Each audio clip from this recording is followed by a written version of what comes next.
दोस्तों कहते हैं कि घर की इज्जत बहू बेटियों से होती है।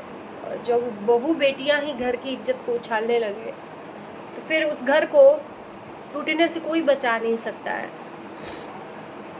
आज कुछ ऐसा ही हुआ है कामिनी जी के घर के साथ में। कामिनी जी ने अपनी बातों को रखा, क्योंकि एक औरत तब तक बर्दाश्त कर सकती है जब तक कि उसकी सहन शक्ति होती है। जब ओवर हो जाता है तो फिर उसको फटना ही पड़ता है।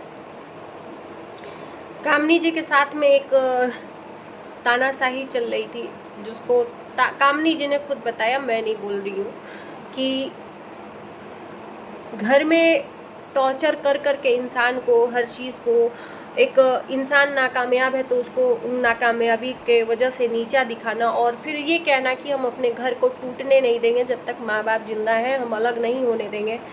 तो इस तरह से कौन रह सकता है यार? घर में टॉर्चर सह के, सारी चीज़ों को देख के, और फिर गालियाँ सुन के, और फिर उसी घर में एक किचन भी उसका नहीं, मतलब बस एक नौकरानी की तरह बनाना है, खाना है लोगों को, वो भी शिफ्टिंग में, एक दिन दूसरी बनाएगी तो एक दिन तीसरी बनाएगी, इस तरह से। तो ये सब चीज़ें आनी नहीं चाहिए थी, लेकिन आई। आखिर कामिनी जी भी कुछ सोच समझ के ही सोशल मीडिया पे लाई होंगी, क्योंकि उनको भी अच्छे बुरे का इतना फ़र्क है कि कामिनी जी कोई भी चीज़ हो, इज्जत, घर की इज्जत होती है, और वो भी एक राजपूत के घर की, राजपूत के घर के लोग, राजपूताना वाले लोग ना बहुत इज्जत के लिए मरते हैं। तो उनके लिए कुछ डिफ़िकल्ट ही रहा होगा ये सब चीज़ों को लाना सामने, और मजबूर हो गई होंगी तभी लाई होंगी। तो आखिर में क्यों इतनी मजबूर हो गई? साथ में इतनी तानाशाही हुई। कल जो भी बातें हुई ना, देवर देवरानी ने बातें रखी, कुछ बातें मुझे अच्छी लगी कि चलो ठीक है आपने ये सब चीज़ें बोली, लेकिन एक चीज़ थी कि जो कामिनी जी ने लगाया था एलिगेशन, जो भी उनके ऊपर हुआ है, उस चीज़ का एक भी प्रूफ नहीं दिया गया कि नहीं ये सब चीज़ें बेबुनियाद हैं। कामिनी जी ने जो शादी में बातें बोली थी वो भी स्वीकारी गई, ये कह के कि हमारी बीवी की बेइज्जती हुई, हम लोगों का मान सम्मान नहीं किया गया, पानी नहीं दिया गया, ये सब चीज़ें। और एक चीज़ और, उस चीज़ को तो कामिनी जी ने पहले ही बता दिया था कि इन लोगों को पहले से खुन्नस था कि पर्सनली कोई आके बोले, और इनका कहना था कि वहाँ पे हम लोगों को इग्नोर किया जा रहा था, बुला के हम लोगों की बेइज्जती की जा रही थी, इसलिए बात बढ़ते बढ़ते फिर बढ़ी। और एक चीज़ और मैंने सुना था कि जो फ्लोर वाली बात थी उस चीज़ को भी इन्होंने नहीं बोली कि फ्लोर वाली बात करके उस चीज़ को हटा दिया गया। और माँ ने जो बीच में आके अपने छोटे बहू बेटी का साथ दिया, उससे काफ़ी लोग ट्रोल कर रहे हैं माँ को। जी हाँ, माँ को कहीं ना कहीं सच साबित हुआ है बात कि सच में माँ अपने छोटे बेटे बहू को ही सपोर्ट कर रही है, कहीं ना कहीं अपने एक कामयाब बेटे को ही सपोर्ट कर रही है। कहीं ना कहीं ये साबित होता है कि जिसके पास पैसा नहीं है उसको कोई नहीं पूछता है। तो ये सब चीज़ें बोल के प्रूफ नहीं की जाती हैं। अंडर गारमेंट्स तक की बातें, एक छोटी छोटी कामिनी जी की बातों को सोशल मीडिया पे रखा गया, जो कि बेबुनियाद है। मेरे ख्याल से वो सब चीज़ें नहीं है, आप तब समझ में आते जब उनकी बातों को, एक एक बातों को आप नकारते, लेकिन उन बातों को तो रखा ही नहीं गया। जो कामिनी जी ने एलिगेशन लगाए थे, तानाशाही चल रही थी कि माँ बाप का, बहन का, ये सब ऊपर से कामिनी जी के ऊपर एहसान बहुत सारे जताए गए कि हमने ऐसा किया है, वैसा किया है। तो कहीं ना कहीं ऐसा लगता है ना दोस्तों, मुझे ऐसा लगता है कि उस घर में बहुओं के साथ भेदभाव तो होता है। ये चीज़ें दिख रही हैं कि आपने खुद अपने मुंह से बता दिया कि एक को अगर हो रहा है तो दूसरे को जलन हो रही है, तो जाहिर सी बात है एक को होगा तो दूसरे को भाई कि हमको कम मिला है। और कम इसलिए मिला है कि क्योंकि इनके पिताजी ने दहेज वगैरह शायद नहीं दिया, जैसे कि इन लोगों ने बताया, इसकी वजह से उनका मान सम्मान नहीं है। और एक बेटे को दहेज भी मिल रहा है तो उसको भाई होगा ही।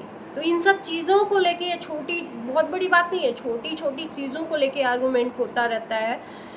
और फिर इसी वजह से दो लोगों में दिक्कत होती है। अब एक इंसान को टॉर्चर आप करते रहो घर में, मेंटली रूप से तानाशाही चलाते रहो, ये कह के कि मैं घर को अलग नहीं होने दूंगा। तो कल तो सासू माँ ने आके बोला कि भाई बनाओ खाओ, जब ऐसी बात है अब तो इज्जत चली गई, इज्जत के लिए मरते हो और इंसान को घर में आप मारते रहो मानसिक रूप से, तो वो इंसान कितना आपका बर्दाश्त करेगा।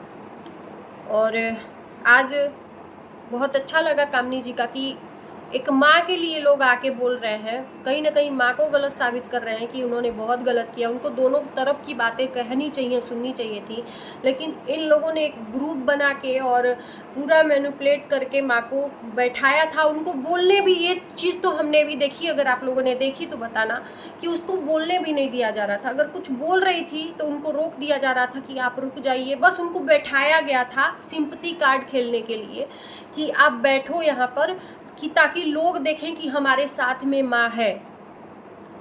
वो कुछ भी बोलना चाह रही थी तो आप रुको, हम बोल नहीं पाएंगे, भूल जाएंगे। पूरे 2 घंटे की वीडियो मैंने वॉच कर डाली। एक चीज़ें थी कि आपके चिल्लाने से, आपके एक एक चीज़ छोटी छोटी एहसान को जताने से या अंडर गारमेंट्स दिखाने से सब कुछ, तो ताली कभी एक हाथ से तो बजती नहीं है, ताली कभी एक हाथ से बजती नहीं है। कुछ ना कुछ तो आप अपना क्लियरिफिकेशन दे दिए, तो कुछ ना कुछ तो आप में कमी ऐसी हुई होगी कि सामने वाला बंदा ये सब हरकतें किया होगा। ये बहुत बड़ी बात है, सोचने वाली बात है, पॉइंट टू पॉइंट जो चीज़ें आपने बोली कामनी जी के लिए। तो अब मेरे ख्याल से दोनों पक्ष, अब कामनी जी ने तो एक लिहाज डाल के आपके चीज़ों को रखा था, लेकिन आपने तो माँ को पूरा बैठा के, तो जितना बचा था उससे ज़्यादा इज्जत की धज्जियाँ तो आपने उड़ा दी। अब कुछ बचा नहीं है और माँ को अपने खुद ही गाली खिलवा रहे हो आप अपने कमेंट बॉक्स ऑफ करके। अगर आपको इतना ही अपनी चीज़ों को रखना है, सामने वाला बंदा तो गाली खाने के लिए भी तैयार है अपने कमेंट ऑन करके, लेकिन आपने ऑफ कर दिया ये कह के कि कुछ लोग आएंगे यहाँ पे कुछ बेबुनियादे बातें करेंगे, इसलिए मैंने ऑफ कर दिया है। तो वो साबित हो जाता है कि आप सुनना नहीं चाहते हो, कोई भी निगेटिविटी आपकी लाइफ में सुनना नहीं चाहते हो, इसलिए कहीं ना कहीं आपकी लाइफ में ये सब चीज़ें चल रही हैं। और ये कह के कि हम उनके लिए इतना किए हैं, उनके लिए उतना किए हैं, और ये कह के एहसान जता के किसी को टॉर्चर कर करके रखो, तो ये भी चीज़ें सही नहीं है। कहीं ना कहीं सही बात है, कामनी जी ने बोला कि आपने अपनी हकीकत आपने अपने मुंह से ही कह दी, समझने वाला खुद ही समझदार है, समझ जाएगा।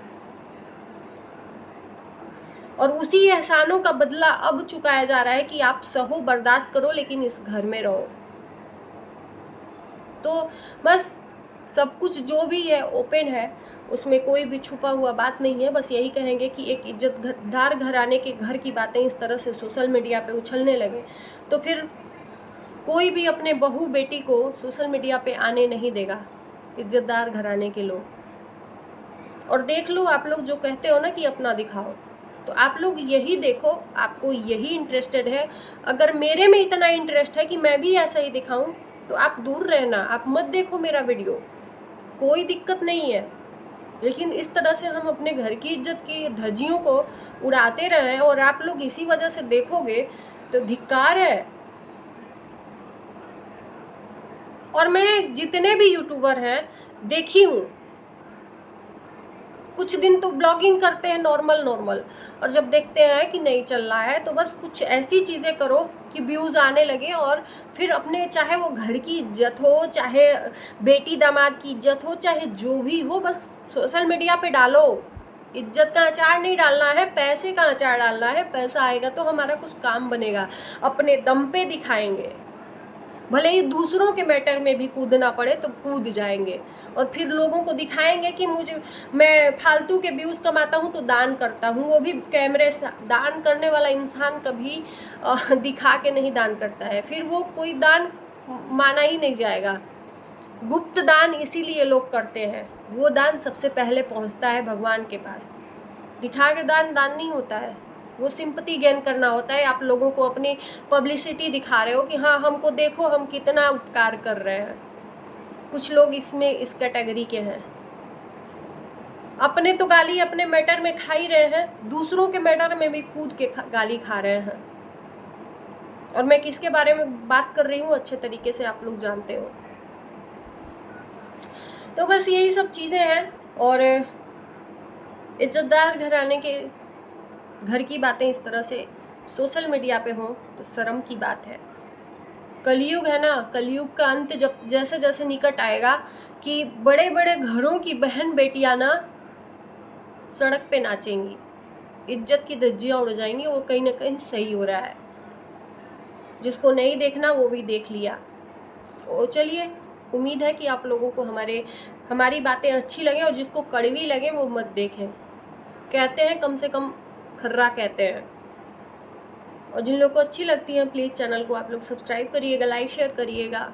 Bye bye.